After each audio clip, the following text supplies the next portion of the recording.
Light number ಕಾಣಿಸುತ್ತೆ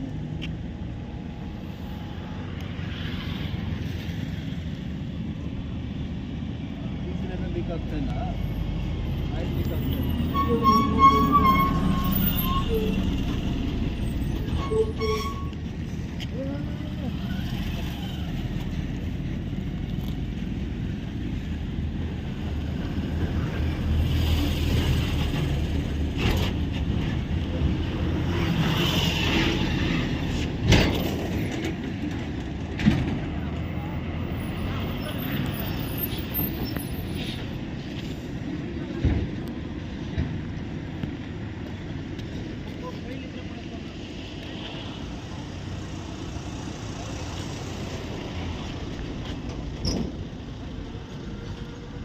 ಸಮಸ್ತ ವೀಕ್ಷಕರಿಗೆ ನನ್ನ ನಮಸ್ಕಾರಗಳು.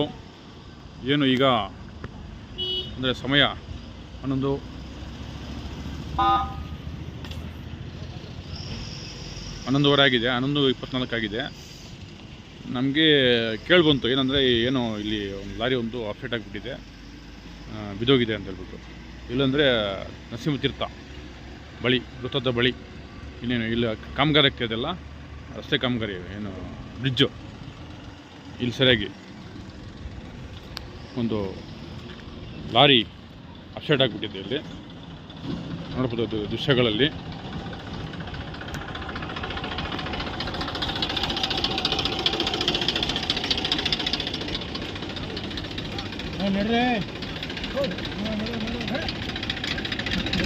ನೋಡ್ಬೋದು ದೃಶ್ಯಗಳಲ್ಲಿ ಅಷ್ಟೊಂದು ಗೌರವವಾಗಿದೆ. ನೋಡಿ, ಇಲ್ಲಿ ನೋಡ್ತಾ ಇರ್ಬೋದು ದೃಶ್ಯಗಳಲ್ಲಿ ಲಾರಿ ಅಪ್ಸೆಟ್ ಆಗಿಬಿಟ್ಟಿದೆ.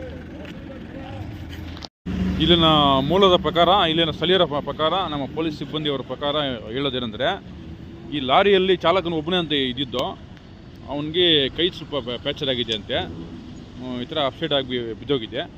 ನೋಡ್ಬೋದು ದೃಶ್ಯಗಳಲ್ಲಿ.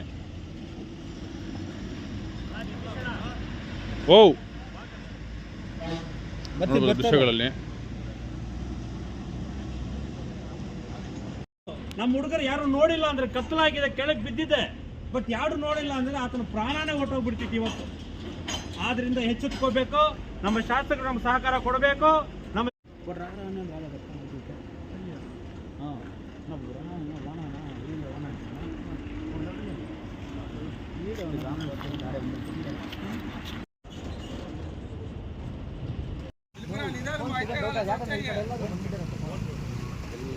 ಆಂಬುಲೆನ್ಸ್ ಹೋಗಿಲ್ಲ ಇನ್ನೂ ಅದು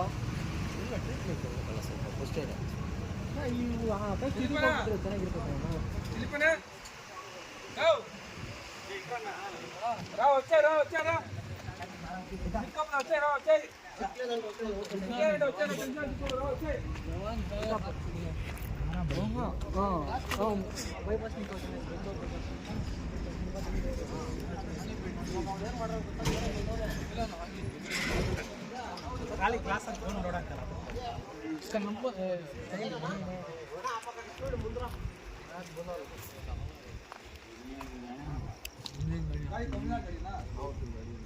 ಖಾಲಿ ಕ್ಲಾಸ್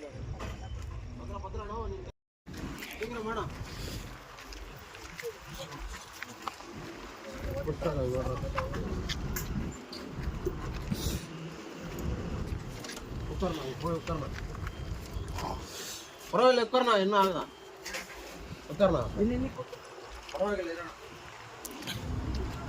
ಅಣ್ಣ. ಹಿಂಗ ಹಿಂಗ ಹಿಂಗ ಉಕ್ಕರ್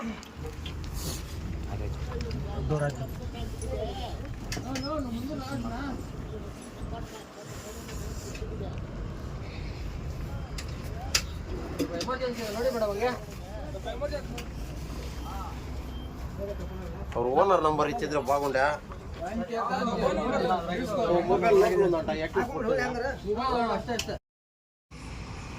ಎಲ್ಲರಿಗೂ ನಮಸ್ಕಾರ. ನಿಜವಾಗ್ಲೂ ಕೂಡ ಮುಳುಬಾಗಿಲು ಹೆದ್ದಾರಿ 75ರಲ್ಲಿ ಏನು ನಮ್ಮ ಹೊಸ ಕೋರ್ಟು ಹಿಂಭಾಗ ಹಾಗೂ ನರಸಿಂಹತೀರ್ಥದ ಒಂದು ಹೊಸ ಮಾರ್ಗ ಏನು ರಸ್ತೆ ಕಾಮಗಾರಿ ನಡೀತಿದೆ.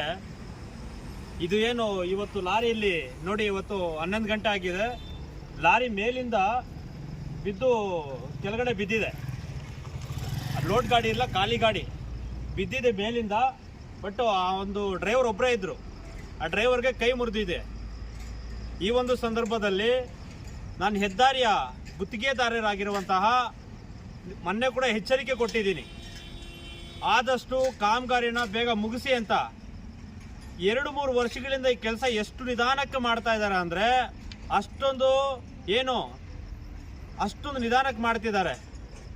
ನಮ್ಮ ಶಾಸಕರಾಗಿರುವಂತಹ ಸಮೃದ್ಧಿ ಮಂಜುನಾಥ್ ಸರ್ ಅವರು ಮೊನ್ನೆ ಒಂದು ಕನ್ನಡ ಪೂರ್ವಭಾವಿ ಸಭೆಯಲ್ಲಿ ನಮಗೆ ಹೇಳಿದ್ರು, ಹೆದ್ದಾರಿ 75 ಅನ್ನು ಬಂದ್ ಮಾಡಿ ಅದನ್ನು ಕೂಡಲೇ ಕಾಮಗಾರಿಯನ್ನು ಮುಗಿಸ್ಬೇಕು ಅಂತ ಹೇಳಿಬಿಟ್ಟು ನಮಗೆಲ್ಲರಿಗೂ ಹೇಳೋದು, ಸಂಘಟನೆಯವ್ರಿಗೆಲ್ಲರಿಗೂ ಹೇಳೋದು, ನೀವೆಲ್ಲರೂ ಕೈ ಜೋಡಿಸ್ಬೇಕು ಅಂತ. ಆದರೆ ನಮ್ಮ ಶಾಸಕರು ಒಂದು ಕಿವಿಯಲ್ಲಿ ಹೇಳಿ ಒಂದು ಕಿವಿಯಲ್ಲಿ ಬಿಟ್ಟಿದ್ದಾರೆ. ಯಾಕೆ ಅಂದರೆ ಹೇಳ್ತೀನಿ ಅಂದರೆ, ದಯವಿಟ್ಟು ಸರ್ ಒಳ್ಳೆ ಕೆಲಸಗಳು ತಾವು ಮಾಡ್ತಾ ಇದ್ದೀರಣ್ಣ, ಇಲ್ಲ ಅಂದಿಲ್ಲ. ಬಟ್ ಇವತ್ತು ಅನಾಹುತ ಹೆಂಗಾಗಿದೆ ಅಂದರೆ ಯಾರ್ದಾದ್ರೂ ಪ್ರಾಣನೇ ಸರ್, ಯಾರ್ದನ್ನಾಗಲಿ, ಇಲ್ಲ ನಮ್ಮ ರಾಜ್ಯದವರಾಗಲಿ ಇಲ್ಲ ಹೊರ ರಾಜ್ಯದವರಾಗಲಿ, ಯಾರ್ದನ್ನು ಕೂಡ ಪ್ರಾಣನೇ. ಪಾಪ ಮೇಲಿಂದ ಕೆಳಗೆ ಬಿದ್ದು ಲಾರಿ ಪೀಸ್ ಆಗಿದೆ. ಅದರ ಜೊತೆಗೆ ಆತನಿಗೆ ಒಂದು ಕೈ ಇಲ್ಲ, ಕೈ ಮುರಿದೋಗಿದೆ.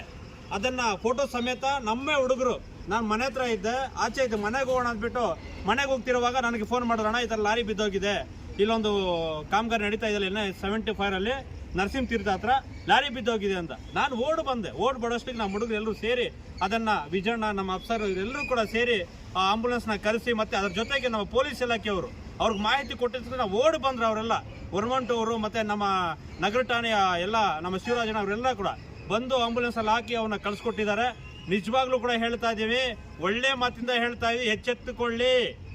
ಶಾಸಕರಾಗಿರಬಹುದು, ನಮ್ಮ ಜಿಲ್ಲೆಯ ಸಂಸದರಾಗಿರುವಂಥ ಮಲ್ಲೇಶ್ ಬಾಬು ಸರ್ ಅವರು ಆಗಿರಬಹುದು, ನಮ್ಮ ಕೆಲಸವನ್ನ ಮಾಡಿಕೊಡಿ ದಯವಿಟ್ಟು.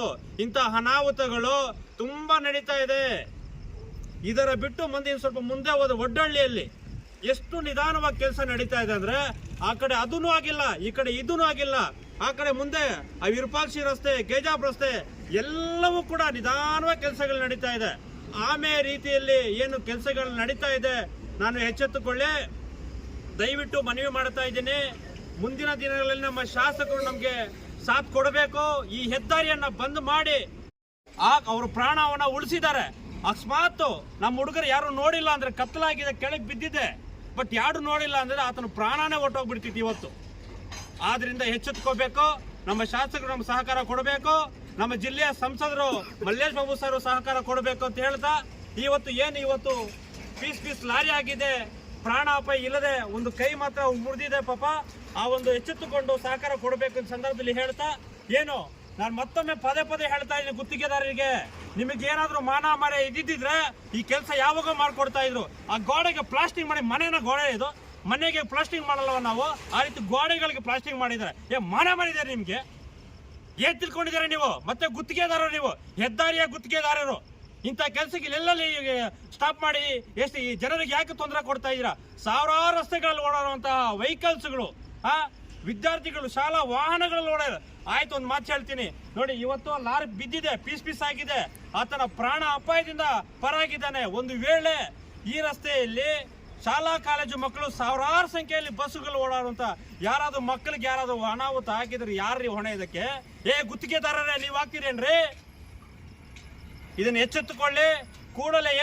ಈ ಕಾಮಗಾರಿನ ಮುಗಿಸ್ಲಿ. ಮತ್ತೆ ಹೇಳ್ತಾ ಇದ್ದೀನಿ, ಕಾಮಗಾರಿ ಏನಾದ್ರು 2-3 ತಿಂಗಳ ಒಳಗಡೆ ನಿಮ್ಮ ಕಾಮಗಾರಿ ಏನಾದ್ರು ಮುಗಿಸ್ಲಿಲ್ಲ, ನಿಮ್ಮ ಮಾನ ಮರ್ಯಾದೆ ಏನೇನಿದೆ, ಎಲ್ಲೆಲ್ಲಿ ಕೆಲಸಗಳು ಮಾಡಿದಿರಾ ಅವೆಲ್ಲವೂ ಕೂಡ ಆಚೆ ತೆಗೆದು ನಿಮ್ಮ ಗುತ್ತಿಗೆದಾರ ಲೈಸೆನ್ಸ್ ಅನ್ನ ರದ್ದು ಮಾಡುತ್ತೇವೆ ಅಂತ ಈ ಸಂದರ್ಭದಲ್ಲಿ ಇಷ್ಟಪಡ್ತೀನಿ ಸ್ನೇಹಿತರೆ. ಯಾಕೆ ಅಂದ್ರೆ ಯಾರ್ದಾದ್ರೂ ಪ್ರಾಣ, ಅವಾಗ ಹೇಳಿದೆ ನಾನು, ಯಾರ್ದಾದ್ರೂ ಪ್ರಾಣನೇ. ಈ ಒಂದು ಅನಾಹುತ ಆಗಿರೋದಕ್ಕೆ ನಿಜವಾಗ್ಲೂ ಕೂಡ ಮುಳುಬಾಗಿಲು ತಾಲೂಕಿನಲ್ಲಿ ಹೆದ್ದಾರಿಯಲ್ಲಿ ಈ ತರ ಅನಾಹುತ ಆಗಿದೆ ಅಂದ್ರೆ ಯಾರಿಗೆ ಮಾನ ಮರ್ಯಾದೆ ಹೋಗೋದು? ನಮ್ಮ ಮುಳುಬಾಗಿಲು ತಾಲೂಕಿನ ಶಾಸಕರ ಮಾನ ಮರ್ಯಾದೆ ಹೋಗುತ್ತೆ, ನಮ್ಮ ಜಿಲ್ಲೆಯ ಸಂಸದರ ಮಾನ ಮರ್ಯಾದೆ ಹೋಗುತ್ತೆ. ಇದನ್ನ ಏನು ಮಾಡ್ತಿರೋ ಬಿಡ್ತಿರೋ ನಮಗ್ ಗೊತ್ತಿಲ್ಲ. ಮುಂದಿನ ದಿನಗಳಲ್ಲೇ ಉಗ್ರವಾದ ಹೋರಾಟ ನಾವು ಮಾಡ್ತೀವಿ, ಎಚ್ಚೆತ್ಕೊಂಡ್ಬಿಡಿ. ಇಷ್ಟೊಂದು ಮಾತು ಹೇಳಿ ನನ್ನ 2 ಮಾತನ್ನ ಮುಗಿಸ್ತಾ ಇದ್ದೀನಿ. ಏನು ಈ ಅನಾಹುತ ಆಗಿದೆ ಅದಕ್ಕೆ ಸರ್ಕಾರನೇ ಹೊಣೆ ಅಂತ ಹೇಳ್ತಾ, ಆ ಗುತ್ತಿಗೆದಾರರೇ ಹೊಣೆ, ಬೇರೆ ಇನ್ಯಾರೂ ಅಲ್ಲ, ಗುತ್ತಿಗೆದಾರರೇ ಹೊಣೆ ಅಂತ ಹೇಳ್ತಾ ಈ ಸಂದರ್ಭದಲ್ಲಿ ನನ್ನ 2 ಮಾತನ್ನು ಮಾತಾಡ್ಲಿಕ್ಕೆ ಅವಕಾಶ ಮಾಡಿಕೊಟ್ಟ ನಮ್ಮ ವಿಜಯಣ್ಣ ಅಫ್ಸರು, ಕಾರ್ತಿಕ್ ಅಣ್ಣ, ಅನಿಲ್ ಅಣ್ಣ, ಎಲ್ಲರಿಗೂ ಧನ್ಯವಾದ ಹೇಳಿ ನನ್ನ 2 ಮಾತನ್ನು ಮುಗಿಸ್ತಾ ಇದ್ದೀನಿ ಸ್ನೇಹಿತರೆ.